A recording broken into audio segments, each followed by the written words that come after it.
ಹಿಂದೂಗಳ ಪವಿತ್ರ ಕ್ಷೇತ್ರವಾದ ಧರ್ಮಸ್ಥಳದ ಶ್ರೀ ಮಂಜುನಾಥ ಸ್ವಾಮಿ ದೇವಸ್ಥಾನ ಮತ್ತು ಧರ್ಮದರ್ಶಿಗಳ ಕುಟುಂಬವನ್ನು ಗುರಿಯಾಗಿಸಿಕೊಂಡು ಕೆಲ ಕಿಡಿಗೇಡಿಗಳು ಸಾಮಾಜಿಕ ಜಾಲತಾಣದಲ್ಲಿ ನಡೆಸುತ್ತಿರುವ ಅಪಪ್ರಚಾರದಿಂದ ಹಿಂದೂಗಳ ಧಾರ್ಮಿಕ ಭಾವನೆಗೆ ಧಕ್ಕೆ ಉಂಟಾಗಿರುವುದನ್ನು ಖಂಡಿಸಿ ಕುಮಟಾದಲ್ಲಿ ಆಗಸ್ಟ್ 25ರಂದು ಜನಾಗ್ರಹ ಜಾಥಾ ಹಮ್ಮಿಕೊಳ್ಳಲಾಗಿದೆ ಎಂದು ಪ್ರಖರ ಹಿಂದುತ್ವವಾದಿ ಎಂಜಿ ಭಟ್ ತಿಳಿಸಿದರು. ಕುಮಟಾ ಪಟ್ಟಣದಲ್ಲಿ ಶನಿವಾರ ಕರೆದ ಸುದ್ದಿಗೋಷ್ಠಿಯಲ್ಲಿ ಮಾತನಾಡಿದ ಅವರು, ಧರ್ಮಸ್ಥಳ ವಿರುದ್ಧದ ಸುಳ್ಳಿನ ಅರಮನೆ ಪತನವಾಗಿದೆ. ಕರ್ನಾಟಕದ ಸುಪ್ರಸಿದ್ಧ ಧಾರ್ಮಿಕ ಕೇಂದ್ರಗಳಲ್ಲಿ ಬೆಳ್ತಂಗಡಿ ತಾಲೂಕು ಧರ್ಮಸ್ಥಳದ ಶ್ರೀ ಮಂಜುನಾಥ ಸ್ವಾಮಿ ದೇವಾಲಯವೂ ಸಹ ಒಂದು.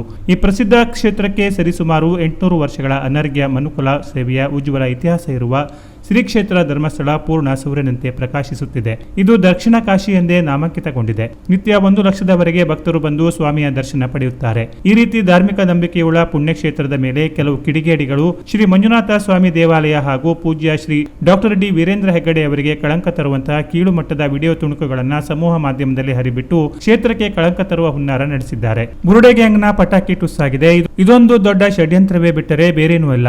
ಇದರ ಹಿಂದೆ ಎಂಥ ಪ್ರಭಾವಿಗಳಿದ್ದರೂ ಅಂತಹವರ ವಿರುದ್ಧ ಸೂಕ್ತ ತನಿಖೆ ಮೂಲಕ ಬಹಿರಂಗಪಡಿಸಿ ಅವರಿಗೆ ಕಠಿಣ ಶಿಕ್ಷೆ ವಿಧಿಸಬೇಕೆಂದು ಆಗ್ರಹಿಸಿ ಸನಾತನ ಧರ್ಮ ಜಾಗೃತಿ ಪ್ರತಿಷ್ಠಾನ ಹಾಗೂ ಹಿಂದೂ ಪರ ವಿವಿಧ ಸಂಘಟನೆಗಳು ಹಾಗೂ ಸಮಸ್ತ ಹಿಂದೂ ಬಾಂಧವರು ಆಗಸ್ಟ್ 25ರಂದು ಸೋಮವಾರ ಮಧ್ಯಾಹ್ನ 3 ಗಂಟೆಗೆ ಜನಾಗ್ರಹ ಜಾಥಾ ಬೃಹತ್ ಪ್ರತಿಭಟನೆ ಹಮ್ಮಿಕೊಳ್ಳಲಾಗಿದೆ. ಪಟ್ಟಣದ ಮಣಕಿ ಮೈದಾನದಿಂದ ಬೃಹತ್ ಮೆರವಣಿಗೆ ಮೂಲಕ ಆಡಳಿತ ಸೌಧದಲ್ಲಿರುವ ಉಪವಿಭಾಗಾಧಿಕಾರಿ ಕಚೇರಿಗೆ ತೆರಳಿ ಉಪವಿಭಾಗಾಧಿಕಾರಿ ಮೂಲಕ ಪ್ರಧಾನಿ ನರೇಂದ್ರ ಮೋದಿ ಅವರಿಗೆ ಹಾಗೂ ಮುಖ್ಯಮಂತ್ರಿಯವರಿಗೆ ಮನವಿ ಸಲ್ಲಿಸಲಾಗುವುದು. ಈ ಜನಾಗ್ರಹ ಜಾಥಾಕ್ಕೆ ಸಮಸ್ತ ಹಿಂದೂ ಬಾಂಧವರು ಹೆಚ್ಚಿನ ಸಂಖ್ಯೆಯಲ್ಲಿ ಆಗಮಿಸಿ ಜನಾಗ್ರಹ ಜಾಥಾವನ್ನು ಯಶಸ್ವಿಗೊಳಿಸಬೇಕು ಎಂದು ಆಗ್ರಹಿಸಿದರು. ಹಿಂದೂಗಳ ಭಾವನೆಗೆ ಧಕ್ಕೆ ತರುವಂತಹ ಈ ಎಲ್ಲ ಕುಕೃತ್ಯಗಳ ಏನ್ ಮಾಡ್ತಾ ಇದ್ದಾರೆ, ಜೀವನೋಡಿ ಮಹೇಶ್ ಶೆಟ್ಟಿ ಇರ್ಬೋದು, ಜಯಂತ್ ರೆಡ್ಡಿ ಇರ್ಬೋದು, ಅಥವಾ ಸಮೀರ್ ಇರ್ಬೋದು, ಅಥವಾ ಹಿನ್ನೆಲೆ ಯಾರೇ ಇರಲಿ, ಅವರೆಲ್ಲರೂ ಎಂತ ಪ್ರಭಾವಿಗಳೇ ಇದ್ದು ಕೂಡ ಅವ್ರ ವಿರುದ್ಧ ತನಿಖೆ ಆಗಬೇಕು, ಸೂಕ್ತ ಕ್ರಮ ಆಗಬೇಕು, ಅವರಿಗೆ ಕಠಿಣಾತಿ ಕಠಿಣ ಶಿಕ್ಷೆ ಆಗಬೇಕು ಅನ್ನೋದು ಆಗ್ರಹಿಸಿ ನಾವು ಕುಮಟಾದಲ್ಲಿ ನಾಡಿದ್ದು ಸೋಮವಾರ 25ನೇ ತಾರೀಕು ಸೋಮವಾರ ಮಧ್ಯಾಹ್ನ 3 ಗಂಟೆಗೆ ಕುಮಟಾದ ಮಹಾತ್ಮ ಗಾಂಧಿ ಮೈದಾನ ಅಂದ್ರೆ ಮಣಕಿ ಮೈದಾನದಲ್ಲಿ ಸೇರಿಬಿಟ್ಟು ಒಂದು ಜಾಥಾ ಮಾಡಿ ಎಸಿ ಆಫೀಸ್ ಅವರಿಗೆ ಹೋಗ್ಬಿಟ್ಟು ಎಸಿ ಅವರಿಗೆ ನಾವು ಪ್ರಧಾನಮಂತ್ರಿಗಳಿಗೆ ಮತ್ತು ಮುಖ್ಯಮಂತ್ರಿಗಳಿಗೆ ಮತ್ತು ರಾಜ್ಯಪಾಲರಿಗೆ ಎಸಿ ಅವರ ಮೂಲಕ ಒಂದು ಮನವಿಯನ್ನು ಕೊಡೋರಿದ್ದೇವೆ. ಈ ಒಂದು ಕಾರ್ಯಕ್ರಮಕ್ಕೆ ಸಮಸ್ತ ಹಿಂದೂ ಬಾಂಧವರು ಒಟ್ಟಾಗಿ ಬರಬೇಕು, ಸಹಸ್ರ ಸಂಖ್ಯೆಯಲ್ಲಿ ಸೇರಬೇಕು.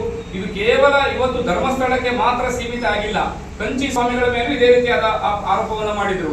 ಶ್ರೀ ರಾಘವೇಶ್ವರ ಭಾರತಿ ಸ್ವಾಮಿಗಳ ಮೇಲೂ ಕೂಡ ಇದೇ ಆರೋಪ ಮಾಡಿದ್ರು. ಕುಮಟಾ ಬಿಜೆಪಿ ಮಂಡಲಾಧ್ಯಕ್ಷ ಜಿಐ ಹೆಗಡೆ ಮಾತನಾಡಿ, ಧರ್ಮಸ್ಥಳ ಕ್ಷೇತ್ರಕ್ಕೆ ಮತ್ತು ಧರ್ಮಾಧಿಕಾರಿಯವರ ಕುಟುಂಬಕ್ಕೆ ಧಕ್ಕೆ ತರುವ ಕೆಲಸ ನಡೆಯುತ್ತಿದೆ. ಹಿಂದೂ ಸನಾತನ ಧರ್ಮ ಈ ಅಂತ್ಯಕಂತ್ಯಗಳಿಗೆ ತಲೆಕೆಡಿಸಿಕೊಳ್ಳುತ್ತದೆ ಎಂಬ ಭಾವನೆ ಇತ್ತು. ಇಂಥ ಪೊಳ್ಳು ಬೆದರಿಕೆ ನಮ್ಮ ಹಿಂದೂ ಸನಾತನ ಧರ್ಮ ಬಗ್ಗುವುದಿಲ್ಲ.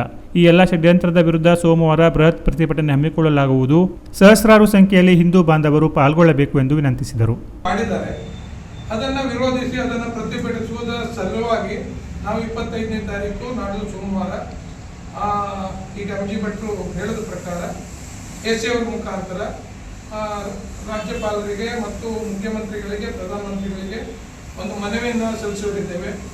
ಇದಕ್ಕೆ ನಮ್ಮದು ಬಿಜೆಪಿ ಪಕ್ಷದ ವತಿಯಿಂದ ಮತ್ತು ಎಲ್ಲ ಹಿಂದೂ ಪರ ಸಂಘಟನೆ ಅಂದರೆ ಸಂಘ ಪರಿವಾರ ಅದರ ಮುಖಾಂತರ ಬೇರೆ ಬೇರೆ ಏನು ನಮ್ಮ ಮುಖಂಡರಿದ್ದಾರೆ, ಬೇರೆ ಬೇರೆ ಅಂದರೆ ನಮ್ಮಲ್ಲಿ ಜಾತಿ ಸಂಘಗಳಿದೆ, ಜಾತಿ ಇವರಿದ್ದಾರೆ, ಪ್ರಮುಖರಿದ್ದಾರೆ, ಬೇರೆ ಬೇರೆ ಸಂಘ ಸಂಸ್ಥೆಗಳಿದೆ.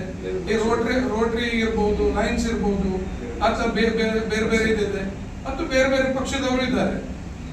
ಹಿಂದೂ ಪರ ಸಂಘಟನೆಯ ಪ್ರಧಾನ ಕಾರ್ಯದರ್ಶಿ ಹೇಮಂತ್ ಕುಮಾರ್ ಗಾಂವ್ಕರ್ ಮಾತನಾಡಿ, ಧರ್ಮಸ್ಥಳ ದೇವಾಲಯವನ್ನೇ ಗುರಿಯಾಗಿಸಿಕೊಂಡು ನಿರಂತರವಾಗಿ ಸುಳ್ಳು ಅಪಪ್ರಚಾರಗಳನ್ನು ಮಾಡುತ್ತಿರುವುದರಿಂದ ಧಾರ್ಮಿಕ ಭಾವನೆಗಳಿಗೆ ನಿರಂತರವಾಗಿ ಧಕ್ಕೆ ಉಂಟಾಗುತ್ತಿದೆ.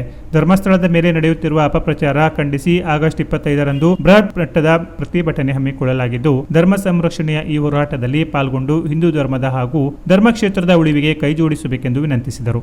ಸುದ್ದಿಗೋಷ್ಠಿಯಲ್ಲಿ ಪ್ರಮುಖರಾದ ಹೊಲನಗದ್ದೆ ಗ್ರಾಮ ಪಂಚಾಯತ್ ಅಧ್ಯಕ್ಷ ಎಂಎಂ ಹೆಗಡೆ, ಹಿಂದೂ ಪರ ಸಂಘಟನೆಯ ಪ್ರಮುಖರಾದ ತಿಮ್ಮಪ್ಪ ಮುಕ್ಲಿ, ಜಿನೇಂದ್ರ ಕುಮಾರ್, ದೀಪಾ ಹರಿಕಂತ್ರ, ಚಿನ್ಮಯ ಕಾಮತ್, ತುಳಸು ಗೌಡ ಇತರರು ಇದ್ದರು.